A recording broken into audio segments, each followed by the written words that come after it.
I'm Amber, 28 years old, from Huntington Beach, California. I was thrilled when my family threw me a graduation party after I finally earned my degree in business administration. But as I walked into the living room, the banner hanging across the wall hit me like a slap. "Congratulations, loser." My parents burst out laughing, calling it a harmless prank. Then they brought out the cake box. I opened it and the icing spelled out the same thing: "Congratulations, loser." More laughter erupted, my dad chuckling hard, my mom giggling behind her hand, my sister smirking from the corner. I didn't join in. Instead, I laughed out loud, a sharp, forced burst that made the room go quiet. Everyone started shaking, eyes wide, waiting for my reaction. I stood up, grabbed my bag, and headed for the door. But not before doing this one thing that would change everything. They called me in a panic 3 weeks later because... Before I dive deeper into my story, I'd love to hear what time it is where you're listening and which city you're in. It's amazing to see how far these real-life tales travel. The party was set up in our living room with blue and gold streamers draped from the ceiling and balloons clustered in the corners.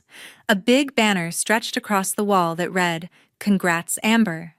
It felt like they had actually put effort into it for once, real decorations, instead of just throwing something together last minute.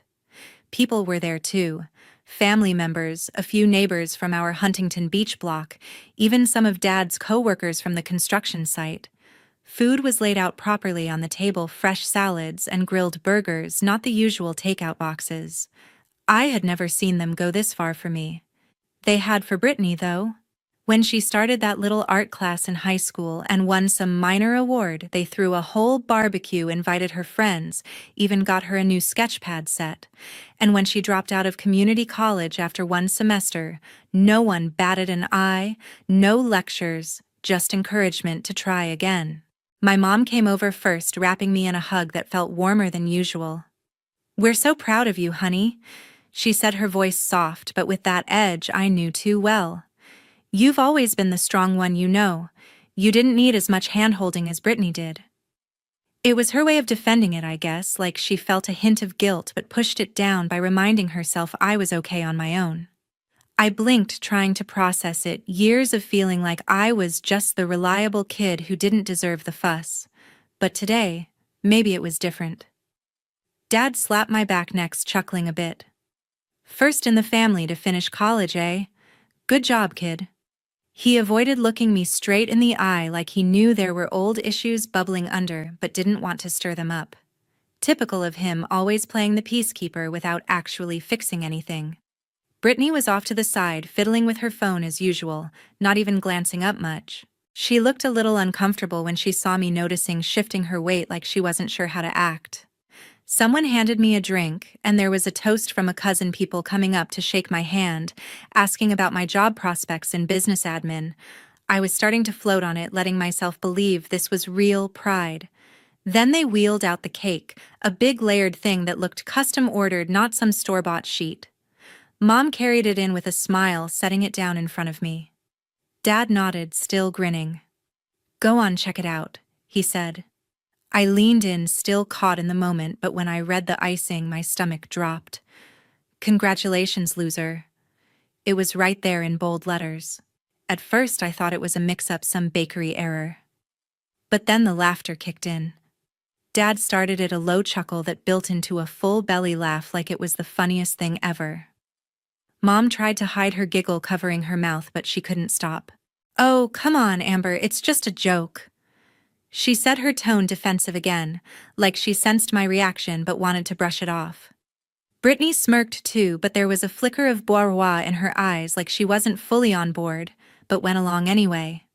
I scanned the room, a few guests shifting awkwardly, exchanging glances, but no one spoke up. That's when I spotted it. A smaller banner tucked in the corner, one I hadn't noticed before. "Congrats, failure." It was like a double punch, the cake and the banner hitting at once. Something inside me snapped, but not in anger or tears. It was clearer than that. I picked up my glass, raised it slowly, and the room hushed a bit, everyone watching.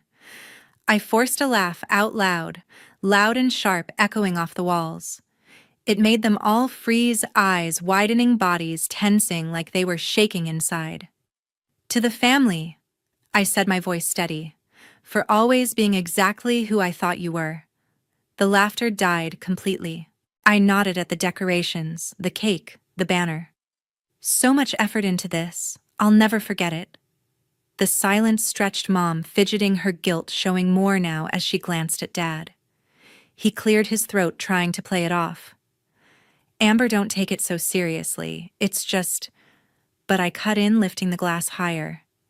And to the future, because I've finally learned how to treat you the way you've always treated me. No one said a word. I held their stares for a moment, letting the tension build, the unease sink in. Then I downed the drink in one gulp, set the glass down with a deliberate clink, and turned for the door. Brittany watched me now, her smirk gone, replaced by that bois roi look again, like she knew something was off but couldn't place it. Dad tried one last time. Come on, kid, stay. It's your party. I paused at the threshold, smirking back. Oh, and one more thing. You'll figure it out soon enough. As I walked out, the silence followed me, thick and heavy. No yelling, no scene, just that lingering shake in the air. They probably tried to laugh it off after I left, telling themselves I was overreacting, that I'd come around. But they had no idea what was coming. For years, I had been the one they relied on, the strong one who didn't need attention. Brittany got the praise, the second chances, the support. When she flunked out of her first attempt at beauty school, they paid for her to try again. No questions. Me, I worked 2 jobs through college, paid my own way with loans and scholarships, never asked for a dime. And now this joke. It was the final confirmation. I wasn't angry in the hot, exploding way. It was colder, sharper. I got in my car, pulled out my phone, and made the first move. But that was just the start. The real consequences would unfold over the next 3 weeks, and by then they'd be the ones shaking for real. In that moment, as I drove away from our Huntington Beach home, the ocean breeze coming through the window, I felt a shift. All those times I swallowed the pain, told myself it didn't matter. It did. And now they were about to learn what it felt like to be on the receiving end. The party wasn't the end. It was the beginning of me finally standing up. Driving away from that party in Huntington Beach, the ocean air hitting my face through the open window, I couldn't stop thinking about how I'd let myself believe they were proud of me.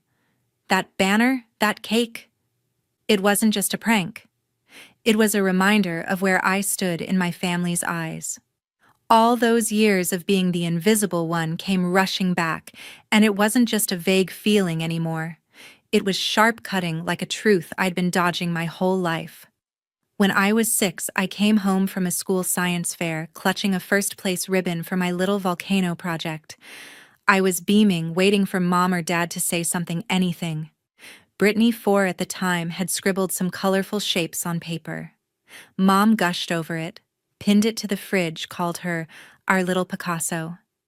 Dad ruffled her hair, said she'd be an artist someday. I held out my ribbon, hopeful. Dad glanced at it, shrugged. Science fairs are cute, Amber, but they're not a big deal. Mom gave me a quick smile, distracted, like she was already thinking about Brittany's next masterpiece. That's nice, honey, she said. Just don't get too full of yourself. I wasn't trying to brag, I just wanted them to see me. By 10, I stopped expecting anything. Brittany got in trouble at school for skipping class, and Mom brushed it off. She's just creative, needs her space. If I forgot to do one chore, I was irresponsible. When Brittany got a C in art, Dad said it was the teacher's fault. My straight A's, barely a nod. My Aunt Jessica saw it all.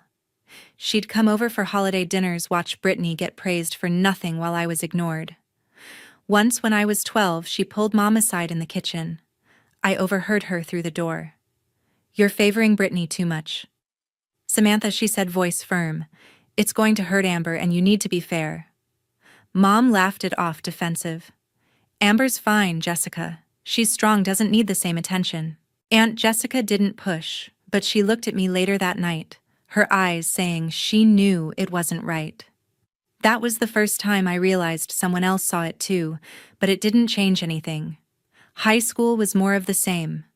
I worked my butt off, got into UC Irvine on a scholarship, paid my own way with part-time jobs and loans. Brittany tried community college, flunked out after one semester, and mom and dad didn't even blink. She'll figure it out, they said, handing her money for clothes, art supplies, whatever she wanted. They paid her tuition up front, no questions asked, while I was scraping by on tips from waitressing. I told myself it didn't matter, that I was stronger for it. But deep down, it stung every time they celebrated her failures like they were victories. The worst part came when I was 22, still in college. I'd been saving up, putting aside $5,000 from my jobs for a used car to get to campus easier. One day, I checked my joint savings account. Mom had access because I trusted her. It was empty. I confronted her, heart pounding. She didn't even look guilty, just shrugged. "We needed it for Brittany's new car," she said, like it was obvious. "You're doing fine, Amber. You don't need it as much as she does." Brittany was there when Mom said it, shifting uncomfortably, her eyes darting away. "I didn't know they took your money," she mumbled, but she didn't give the car back or say no to it. She just accepted it like always. That was when I knew. She wasn't clueless. She saw the favoritism, felt a little bad maybe, but she never pushed back because it worked for her. Aunt Jessica heard about it later, called me up. "I told them years ago this would happen," she said, her voice tight. "They didn't listen, Amber. They think you're so strong you don't need them, but that's no excuse." Her words stuck with me, validation that I wasn't imagining it, that this wasn't just in my head. But it didn't fix the hole it left. I kept going. Graduated with honors, landed a job in business admin, all on my own. Brittany. She tried starting a nail salon last year, used mom and dad's money, and when it tanked, they didn't care. They co-signed her loans, paid her rent, while I was the one they called when they needed help with bills. I did it. Paid their utilities, covered small debts. Because I thought that's what family did. I even co-signed a loan for Brittany's next big idea. A new salon, $10,000, thinking maybe this time they'd see me as more than the strong one. But that night at the party with the cake and the banner laughing in my face, it hit me. They didn't just overlook me, they didn't care. All those years of swallowing it, hoping one day they'd be proud, were a waste. Mom's defensive, "you're strong" excuse, dad's half-hearted peacekeeping, Brittany's bourgeois glances that never led to action. It was all the same pattern. Aunt Jessica's warning from years ago echoed in my head louder than ever. They'd pushed me too far, and that betrayal, that $5,000 they took without asking, was the final straw. I wasn't just hurt anymore. I was done. As I sat in my car that night, the ocean waves crashing in the distance, I knew what I had to do. They thought I'd always be there, the reliable one to clean up their messes. But they were wrong. And they were about to find out just how wrong. That realization in the car after the party didn't fade. It grew, turning into a plan as I drove through Huntington Beach, the streetlights flickering past. I wasn't going to explode or confront them right then. That would give them the satisfaction of seeing me break. Instead, I decided to pull back in stages, starting small, letting them feel the absence bit by bit. For years I'd been their quiet safety net, sending money every month to cover little things.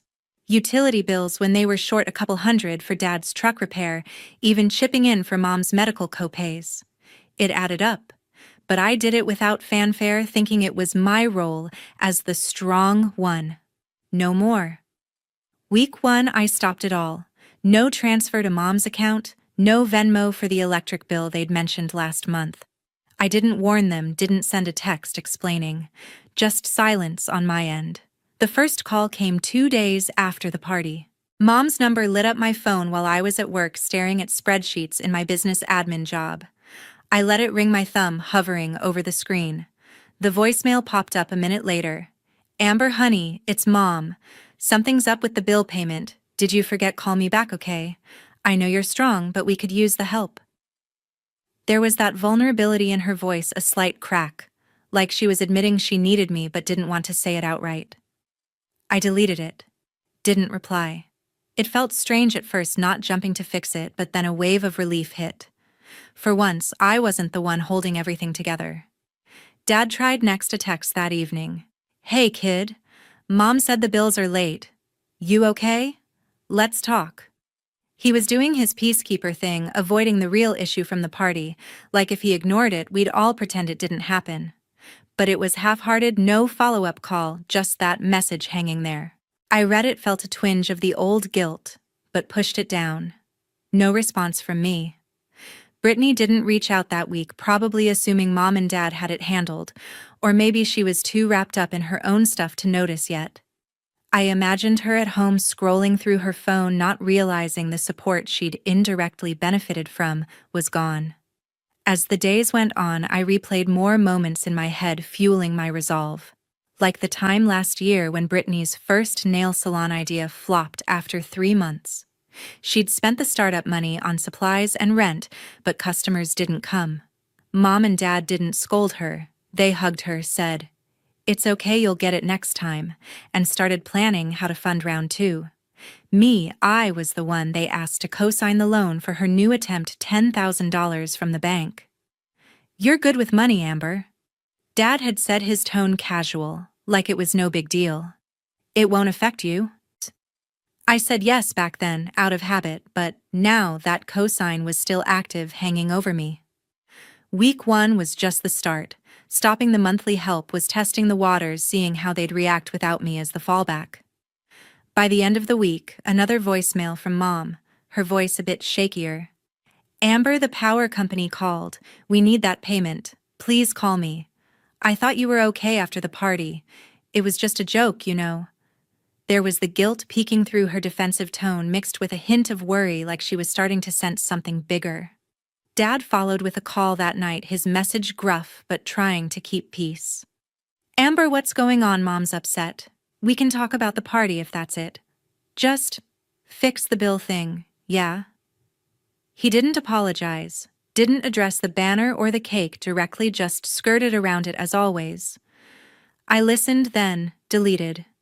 No reply. It was liberating, that silence.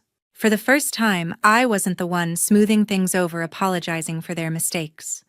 They were feeling the pinch, and it was only week 1. I spent that weekend alone in my apartment near the beach, walking the sand, thinking about how long I'd carried them. The monthly supports weren't huge, a few hundred here and there, but over time it was thousands I'd given without thanks. And now stopping it cold without warning was my way of saying enough. They probably told themselves I was busy or upset, but would come around. Brittany might have asked Mom about it, her boy Roy growing, if she pieced together that my money had been part of her safety net. But I didn't care. The relief grew stronger each day I didn't respond. It was like shedding a weight I didn't know was so heavy. As week 1 ended, a final text from Dad popped up. "Amber, call us. This isn't like you." He was right. It wasn't. But that's exactly why it felt so good. They were starting to shake, just like at the party, and they had no idea the real pullback was coming. Week 2 would bring the warning, and if they didn't change, which I knew they wouldn't, week 3 would seal it. For now, though, ignoring those calls, feeling the space I'd created was enough to keep me going. They thought I was still the reliable Amber. They were wrong, and the consequences were just beginning. A week after I stopped the monthly payments, I decided it was time for the next step. I wasn't ready to let them off the hook, not after that party, and all those years of being the invisible one. So in week 2, I sent a single text to Mom, Dad, and Brittany. Short and clear. "I'm considering pulling my cosign from Brittany's loan for the new nail salon. Change how you treat me, or it's gone." It was $10,000 on the line, their big plan for Brittany's second shot at her dream. I knew they wouldn't take it seriously. They never did when it came to me. No reply came that day, just silence, like they thought I was bluffing or would cave, as always. By the end of week 2, Mom called, her voicemail less soft than before. "Amber, what's this about the loan? We're counting on it for Brittany. You're so strong, honey. You don't need to do this over a silly party joke." That defensive guilt was there again, her way of admitting fault without owning it, like she thought calling me strong would make it okay. I didn't call back. Dad texted next, still trying to keep peace. Kid, let's not make this a big deal. Talk to us, we'll sort it out. He avoided mentioning the favoritism, the banner, the cake, as if ignoring it would erase the past. Brittany sent a message too, her tone shaky. Sis, I need that loan. I didn't know Mom took your savings for my car, I swear. Don't pull it, please. Her bourgeois was real, but she didn't apologize or push back against Mom and Dad's choices. She just wanted the money to keep flowing. I waited, gave them a chance to show anything different. They didn't. So in week 3, I made the call to the bank from my office, my voice steady as I removed my name from Brittany's loan. It was done in 10 minutes, no drama, just a simple form. The loan collapsed without my credit backing it, and Brittany's salon plan was dead. That's when the calls exploded. Dad got through first, his voice low, more honest than I'd ever heard. Amber, can you come home and talk? I know I screwed up letting things get unfair. I should have stepped in. Please don't do this to Brittany. It was the closest he'd come to admitting he'd failed as a peacekeeper, but it was still about her, not me. I let him talk, his words piling up, then replied coolly. Dad, I'm just treating you the way you've treated me. I hung up before he could respond. Mom was next, her call an hour later, voice cracking with that mix of guilt and defense. Amber, why are you doing this? I thought you were stronger than Brittany. She needs this more than you. That party was a mistake, okay? She couldn't say sorry outright. Just leaned on the same excuse that I was fine without their support. I cut her off. Mom, a mistake is forgetting a birthday. This was a choice. All of it. I ended the call, my heart racing but steady. Brittany's call came late that night, her voice desperate. Amber, the bank called. The loan's gone, my salon's done. I didn't mean for any of this. I didn't know about your money until you said it. I need you, sis, please. Her conflict was clear, that flicker of guilt for benefiting from their favoritism, but she still expected me to fix it, to fall back into being the reliable one. I leaned back in my chair, staring at the ceiling of my apartment, the ocean breeze drifting in. Brittany, I said, my voice calm but cold, you'll figure it out just like I had to. That's how it works when you're not the favorite. I hung up, her plea cut off mid-sentence. That was the last time I spoke to any of them. They kept calling, leaving voicemails. I didn't open texts I didn't read. The panic was real now. Brittany's dream was dead, her apartment lease at risk without the loan, and Mom and Dad scrambling to cover their own bills without my help. They were feeling the consequences, and I wasn't going to soften it. For years they'd leaned on me, mocked me, taken me for granted. Now they were out of chances, and I was out of patience. The line was drawn, and I wasn't stepping back over it. The day after I hung up on Brittany, I sat in my Huntington Beach apartment, the morning light filtering through the blinds and blocked their numbers. Mom's, Dad's, Brittany's. My finger didn't shake as I tapped each contact, sealing them out. The silence that followed was like a deep breath I'd been holding in for years.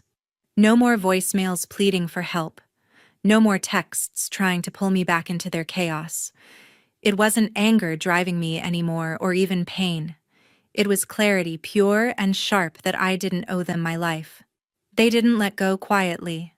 About a week later, a letter showed up at my door, Dad's handwriting scrawled across the envelope. Amber, I messed up, letting things get so unfair. Brittany's back home. No salon, no place to rent. I tried to keep peace, but I failed you. Can you come talk? It was raw, the most honest he'd been, admitting his peacekeeping didn't work, but it was still about saving Brittany, not fixing what they'd done to me. Mom added a note. You're so strong, honey, but we're struggling. Brittany didn't mean to take so much. Her guilt was there, less defensive now, but she still couldn't say the word sorry. Brittany emailed, blocked from texting, sis. I'm stuck with Mom and Dad, no job, nothing. I didn't know they took your savings. I feel awful. Can we fix this? Her desperation was clear, that bourgeois from the party, now a full-on plea, but she wasn't offering to change, just asking me to step back into the old role. I read it all, let the words sit for a moment, then tore up the letter and deleted the email. No reply. They were out of options now. Brittany, 24, was back in their spare bedroom picking up shifts at a local surf shop, her salon dreams dead without my cosign. A cousin texted me saying the house was tense. Brittany snapping at mom and dad, wrestling with the guilt of benefiting from their favoritism, but not enough to act on it. Mom and dad were stretched thin, dad's truck payments overdue, mom's medical bills stacking up without my monthly help. They tried one last time, pulling into my office parking lot 2 weeks later. I saw dad's truck from my window, mom in the front, Brittany slouched in the back, looking lost. I didn't go out. I called security, watched them leave, and felt nothing but relief. That month, I took a new job in Irvine, California, a step up in business admin with better pay. I packed my things, left Huntington Beach, and settled into a small apartment on a quiet street lined with orange trees. Friends I'd drifted from stepped in, inviting me to barbecues, movie nights, walks through Irvine's parks. They became my family, the kind that didn't ask for my worth in dollars or favors. Aunt Jessica called, once her voice steady. I told them they'd lose you, Amber. You did what was right. I thanked her, but kept her at arm's length. This new life was mine, no strings to the past. Brittany never got her salon off the ground. Last I heard, she's still at home, stuck, her internal conflict growing as she faces a future without my support. Mom and dad burned through what little they had, no longer cushioned by my help. They sent a few more letters, left messages through friends, but I didn't respond. The cutoff was complete, not out of spite, but because I saw my value didn't depend on their approval. That party, the cake, the banner, was the push I needed to stop being their crutch. I'd spent years holding them up only to be laughed at. Now I was free. This whole thing taught me something I want to share. Family isn't always the safe haven we're told it is. Sometimes the people closest to you hurt you most through favoritism, neglect, or expecting you to carry their burdens. My biggest lesson was this: you have to set boundaries to protect your peace, even with family. Self-reliance means knowing your worth and refusing to let anyone make you feel less. For me, that meant saying no, cutting contact, and building a life that lifts me up. I'm in Irvine now, surrounded by people who value me for me, not what I can give. That's what freedom looks like. This story's value for you is in spotting the signs of a toxic family early. Favoritism, like praising one sibling while dismissing another. Neglect, like ignoring your wins. Or taking you for granted, like using your money without asking. If you see those red flags, act fast. Say no to unfair demands, seek support from friends or mentors, and prioritize your mental health. Don't wait for a moment like my party to realize you're worth more. My advice: write down what you need from relationships, and if family can't meet, that it's okay to walk away. You're not alone, and you're enough. I'm sharing this to help you avoid the years I spent hoping for change that never came. If this resonates, take it as a wake-up call. Set those limits now before you're drained. Thank you for listening to my story. If it hit home, please subscribe to the channel and leave a comment with your thoughts or your own experiences. I'd love to know how you've navigated moments like this. All glittering chandeliers and soft jazz. I tightened my grip on the small gift bag in my hand, a watch I knew my nephew had been eyeing for months. It was his big night. Promotion at a top firm. The family was throwing him a celebration dinner, and I'd been invited, technically. I was wearing my best navy dress. Not flashy, just nice. Appropriate. I had even curled my hair. My brother met me near the front desk. "Oh, hey," he said, like he'd just remembered I existed. "Yeah, about the table, it's full. We had to keep it tight. You know how it is." I blinked. But I thought. He cut me off with a plastic smile. "Seats are reserved for real family." He handed me a takeout box. "We asked the kitchen to prep you something. You can hang out near the lobby. It's quieter out there anyway." He patted my shoulder and turned without waiting for a response. I stood there for a full 5 seconds. Frozen. The gift bag trembled in my hand. I walked slowly to the hallway near the coat racks, sat on a bench next to a potted plant, and opened the box. Cold steak. No cutlery. No napkin. Through the glass wall, I could see them. My parents, my brother and his wife, my nephew, laughing, sipping wine, raising his glass to toasts I couldn't hear. They passed around the bottle of champagne I had sent as a gift. They handed him my wrapped present. He didn't even glance toward the door. I took a bite of the dry steak with my fingers. No one came out to check on me. No one called. But about an hour later, a man in a black vest approached me with a leather folder. "Are you Miss Anna Gray?" he asked politely. I nodded. "This is the final bill," he said, handing it over. I opened it. $2,913.78. My heart didn't race. My hands didn't shake. Because I had expected this. From the moment they excluded me, I knew what would come next. They assumed I'd do what I always did. Quietly carry the weight. Smile. Pay. Disappear. I looked up at the waiter and smiled. I don't pay for strangers. I stood, brushed crumbs off my dress, handed the bill back to him, and walked out. My name is Anna Gray, and from wherever you're watching this video, stay with me. Because being excluded hurts, until you realize the price of belonging is too damn high. I've always been the helper, the fixer, the one who quietly fills in the gaps everyone else pretends not to see. It started when I was a kid. My brother, Daniel, was the golden child. Loud, charming, always in trouble, always forgiven. I was the one who got straight A's, remembered everyone's birthdays, and washed the dishes without being asked. He crashed a bike? I lent him mine. He forgot his homework? I wrote it for him. He yelled, slammed doors, cursed at our parents? They called him spirited. If I so much as raised my voice, Mom narrowed her eyes and said, "Don't be ungrateful." At 12, I was helping with the groceries. At 16, I was balancing the checkbook for Mom because numbers confuse her.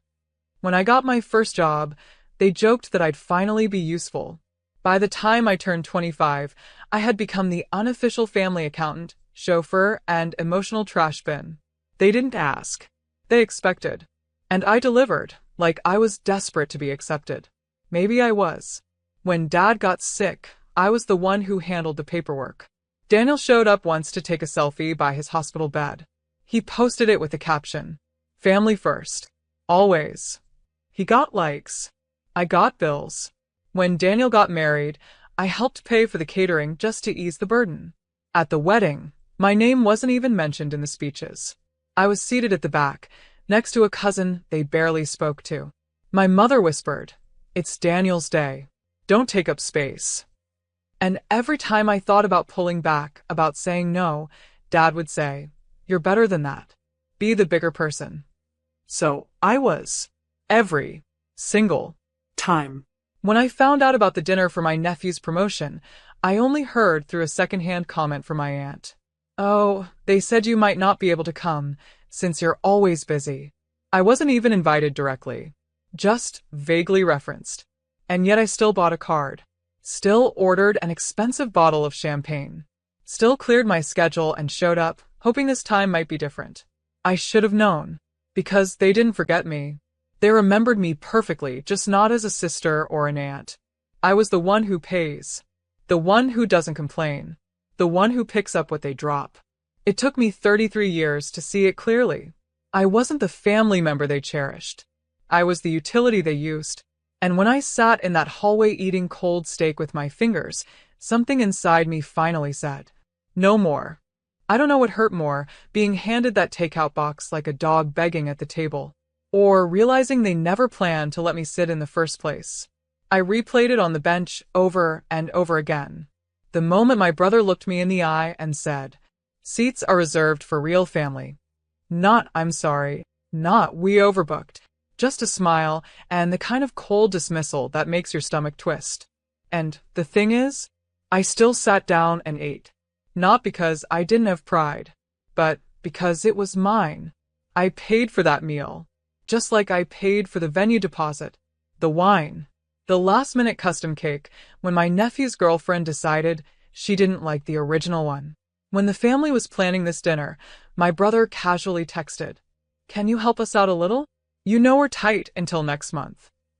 A little turned into $500 for the reservation, then $900 for the catering minimum, then an extra $300 when they decided to upgrade the champagne.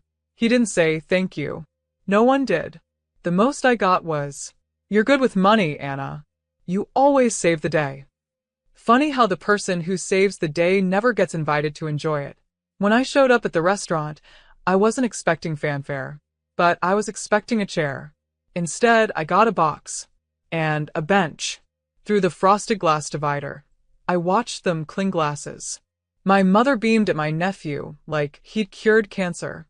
My father raised a toast to legacy, to family. They used those words like confetti. Pretty, empty, discarded. At one point, I saw them pass around the bottle I brought. They laughed harder with each pour. And when they opened my gift, yes, the one I handpicked and wrapped, they acted like it was from them. My name wasn't mentioned. Not once. They used my money, my effort, my presence, and erased me. It would have been easy to cry, but I didn't. Because somewhere between the first bite of cold steak and the sound of my own heartbeat in that silent hallway, something inside me clicked. Not anger. Not even sadness. Clarity. They hadn't just excluded me. They expected me to still pick up the tab. They assumed that no matter how invisible they made me feel, I would still pay to belong. But this time, I was done being generous to people who couldn't even make space for me at a table I paid for. The thing about being the one who always pays is, people stop seeing you as a person. You become a card swipe, a background act, a resource. But I'd learned something over the years, buried deep between the guilt trips and gaslighting. Power doesn't always shout. Sometimes it signs paperwork quietly. 3 weeks before the dinner, when my brother texted asking for a little help, I said sure. But I made a private call to the restaurant myself. The reservation? I put it under my name. The card on file? Mine. But I also gave them very specific instructions. Charge only the items ordered under my name. Do not include other tables, even if the group insists. And at the end of the night, please bring the final bill to me. The manager paused. Are you sure? I smiled, though he couldn't see it. Very. It wasn't revenge, not yet. It was preparation. Because I knew them. I knew the family that used real family as a weapon. I knew they'd seat me outside like an afterthought, but still expect me to pick up the cost of their feast. They always did. So I let them. I let them plan the party. I let them drink the champagne I paid for. I let them order appetizers, main courses, bottles of wine, and a cake with gold leaf frosting, all while pretending I didn't exist. They wanted me invisible? Fine. But they forgot that invisible doesn't mean powerless. They assumed I was just the same Anna I'd always been. What they didn't know was, I had learned, from the weddings I funded, but wasn't photographed in, from the hospital bills I paid when no one called to say thank you, from the family vacations I helped cover, only to be seated next to the luggage. I had learned how to smile while they used me, and now I had learned how to stop. So when I walked into that restaurant with a box of receipts in my purse and a plan already rolling, I wasn't walking in as the doormat. I was walking in as the one person in the building who knew what was coming, and they wouldn't see it until the end. When the plates were empty, the glasses drained, and the check landed not in front of them, but in my hands. Only this time I wouldn't be signing it. The dinner was winding down. Through the frosted glass, I could see them laughing. My brother leaning back in his chair like he owned the place, my nephew clinking glasses with his girlfriend, my parents nodding with pride like they'd all built something noble together. They didn't even glance at the hallway where I sat. But the waiter did. He walked toward me with that calm, polite professionalism that fine dining staff carry like armor.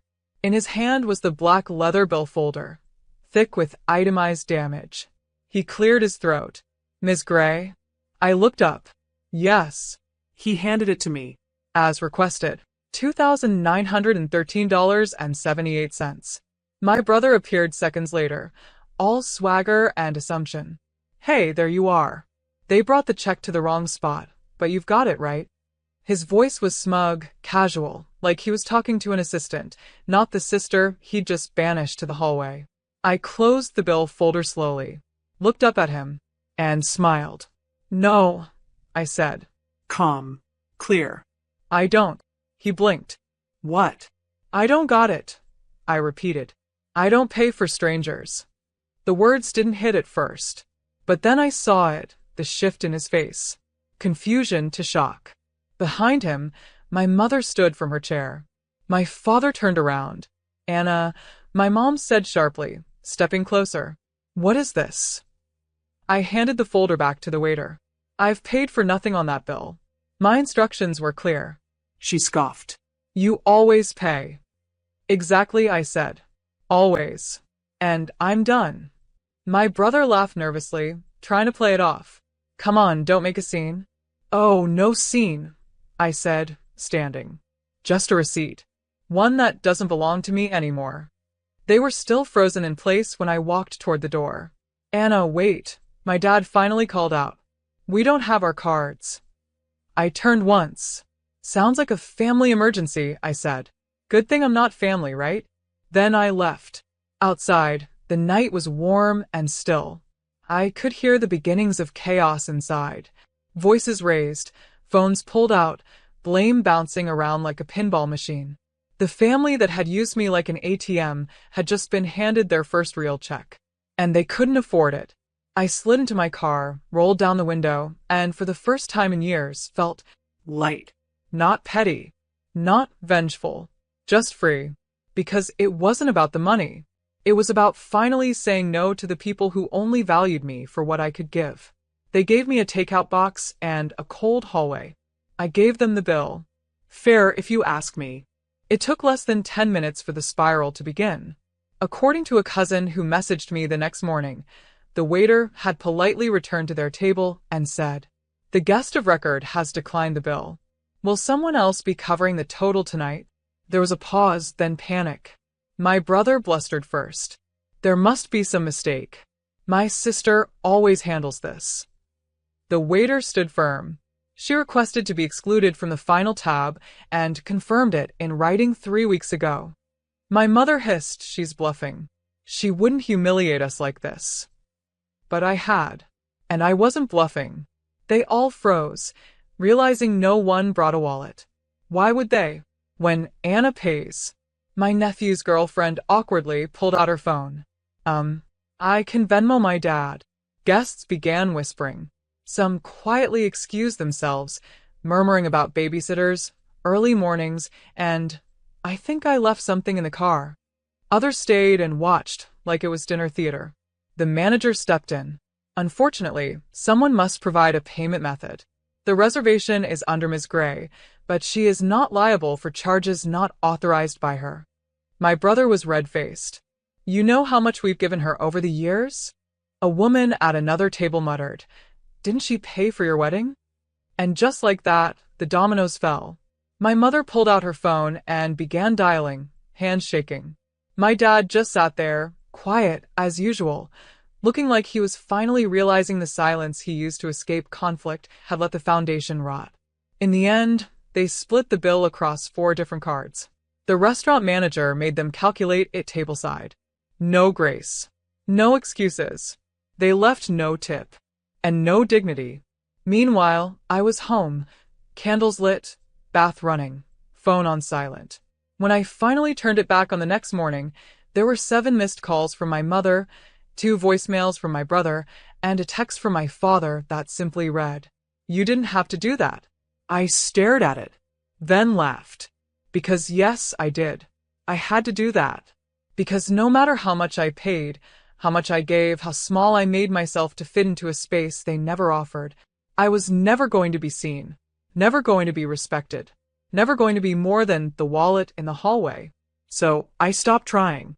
And as they sat stewing in their own entitlement, desperate to explain what happened without admitting why, I had already moved on.